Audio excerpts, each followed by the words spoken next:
Hello everybody, it's Lady Kayla here, and today I'm going to do a book review on Neil Gaiman's Stardust. I absolutely love this cover, by the way. Can't get enough of it. Anyways, beside that, you probably heard of Stardust if you haven't read the book, because it is a movie, and the movie versus the book is really spot on. And considering how seamless Neil Gaiman's story was and how kind of short the book was, it makes perfect sense why the movie went so well, and the fact that they didn't take too many liberties with it and kept it really close to the book, in my opinion, was absolutely stellar. It's not very often that you get something like that. Now for the story, and I'll show you right here, it says the beloved fairy tale for grown-ups.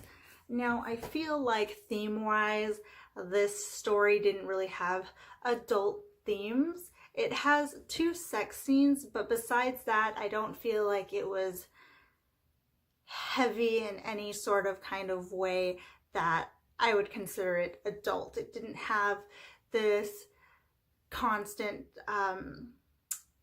sex element to it at all. It didn't have, you know, political like intrigue to the point where it's like a political drama or anything like that. I mean, you have your pretty standard fantasy elements. You know, there are princes and kings and royalty, so technically you do have a little bit of politics going on, but it's not to the point where it'll be something like George R. Martin kind of politics or anything like that. So it is called a fairy tale for grown-ups, and I think that's mostly because of the language. It's not kind of watered down for a younger audience. It's still articulated in an adult voice. So that's why I think it qualifies as a grown-up novel. But I think if you are more open about sex with your kids or whatnot, it's pretty, I think, good for many people to read. As for the sex scenes, I actually really liked them. I feel like they weren't raunchy and they weren't meant to kind of become like erotica or anything like that. And I'm not saying that erotica is bad or anything like that, but considering what this book is, the sex scenes went really well with the fantasy, and I wasn't really expecting it to. In fact, I wasn't really expecting any sex scenes because of how stereotypically fantastical this world that Gaiman created and the story that Gaiman created was. But it was kind of very magical in its own right, and I don't mean like there were actual magical things happening during the sex, but it was written in a way that went with the fairy tale kind of thought or theme. I don't know how to quite explain it, but it was very telling of the characters, and it was very well integrated with the entire tone of the book, and I thought that that was really amazing. And Gaiman is indeed very great at writing.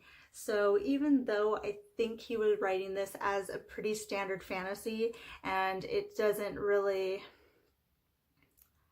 get as involved as some of his other works do when it comes to like deeper amounts of symbolism and intrigue and whatnot, but I feel like, damn it, what was I going for?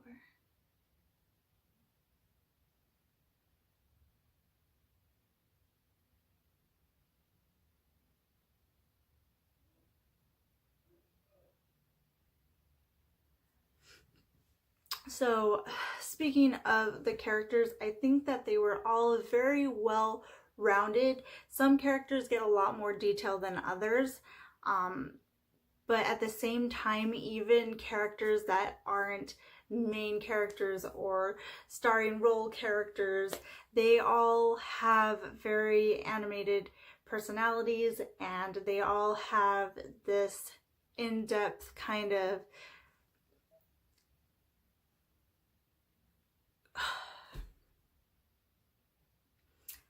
Speaking of characters, I think that all the characters are done very, very well. They all have their own unique personalities, and even though they are clearly based on stereotypical characters that you find in your fantasy, you see that Gaiman was able to kind of make them more involved than fantasy typically does.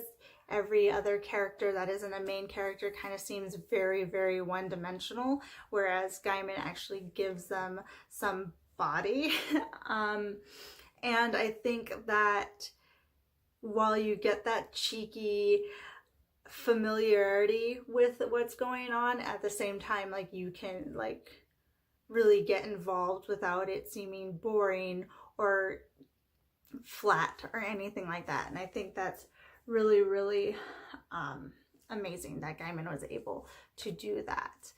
I don't quite know what else to say about this novel. Any symbolism that happens to me is quite clear and apparent, where I feel like in some of Gaiman's other works, he leaves it to the imagination for symbolism, and here you're just so used to these themes that he doesn't necessarily have to spoon feed them to you, but you know exactly these familiar themes without him doing anything twisty to it that makes it too thought-provoking. So I know he's usually doing that. He's usually setting up symbolism for you to like think about it and infer what's going on. Whereas here, I think he relies on a lot of our nostalgia for what we believe fantasy is, or what we're used to in our fairy tales. So I think it's a very, very cute and adorable book. It's written in a fashion that adults can actually read it. It's not I don't want to say dumbed down, but you know, it's made for adults to read it without feeling like it's very childish. So I guess that's why it's called a fairy tale for grown-ups, as I explained earlier.